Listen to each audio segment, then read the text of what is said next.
would like to take an opportunity to address United States American President Biden in his response to both the Cubans on the island and the Cubans all around our nation toward our demands for action. President Biden, the world is watching the illegal, unhumanitarian treatment of people of Cuba, leading to be released from the Cuban communist dictatorship. President Biden, as a senator for 36 years, you have been aware of Cuba since you joined the Democratic Party at 27 years old. You became a senator of Delaware in 1973 at 31 years old. This would mean that not only were you around during the 1958 invasion of Castro takeover of Cuba at 17 years old, and old enough to read a newspaper and understand the news and the Cuban Missile Crisis, as well as the Vietnamese invasion. You have more practical knowledge being in Washington since 1973. Now, knowing all of this, let's take point about a few things that have been going on. President Biden, since July 11, when images out of Cuba and Cubans rising up about the lack of medical attention and vaccine for the COVID-19 virus, lack of food, medicine, living condition, and people pleading for their rights. We have seen images in the hundreds coming out of Cuba about the beatings and abductions. Young children are being manipulated by the Cuban militia and police to beat their own family, and people protesting being used as ransom through their families. Abducted and imprisoned for days, near death, using war dogs to psychologically fear the abductees within inches of their lives. Now that we've covered the background of President Biden and the working knowledge of his background and Cuba and the treatment of people over the last 21 days, let's talk about Biden's actions toward help.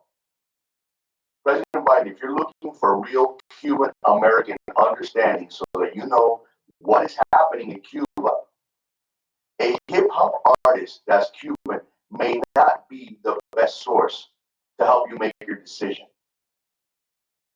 Yotuel Romero, a hip hop artist because he wrote a song, Patria y Vida. It's a good song, makes a point, but I don't think that guy's a policymaker.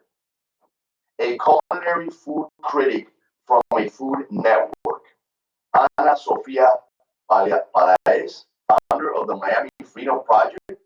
What are her qualifications? Her qualifications is she's a culinary food critic. She's funded by the New York City Cultural Affairs in partner with the City Council. This is the qualification to give you advice of what's happening in Cuba. An ex-mayor, 12 years out of office, Mr. Ex-Mayor Manny Diaz, voted in after coming off the Elian Gonzalez fiasco right behind Pinelas in 2001 through a Cuba, what was it, a SWAT attack, by the way.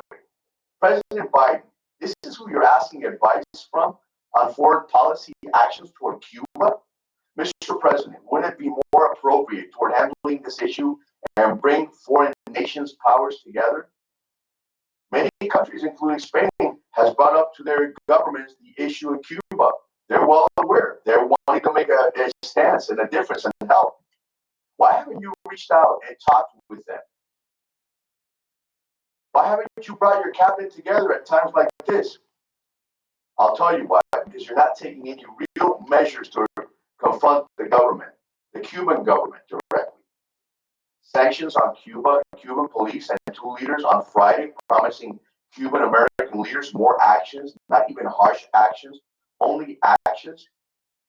You're implementing sanctions upon Cuban government officials that would need to be extradited and released by the Cuban government into the United States custody and face our American judicial system for their actions. Mr. President, let's not forget that this is a common practice for police behavior by the Cuban government officials, and is justified and supported by the Cuban government for anyone that believes outside of the communist ideals. Do you see them scared for their lives because you're telling them to watch themselves? Your approach is infantile, to say the least, and nonsense. Mr. President Biden, you haven't even addressed Cuba's President Diaz-Canel directly. You have pussyfooted around using your press secretary, Jen Psaki. Are you president? Given the hardest situation in your first 7 months as president, your presidential skills of decision making are very vague. This is probably the biggest thing that's happened to you in the last 7 months. You're keeping an eye on the Cubans, on the Cuban government. What has changed? The United States has been doing that for 62 years. Saying such a thing may as well say, I don't plan on doing anything. If you really have presidential experience, if all these years as senator, vice president, and president, if you have any type of skills at all, let's see it, because Cuba is asking for help.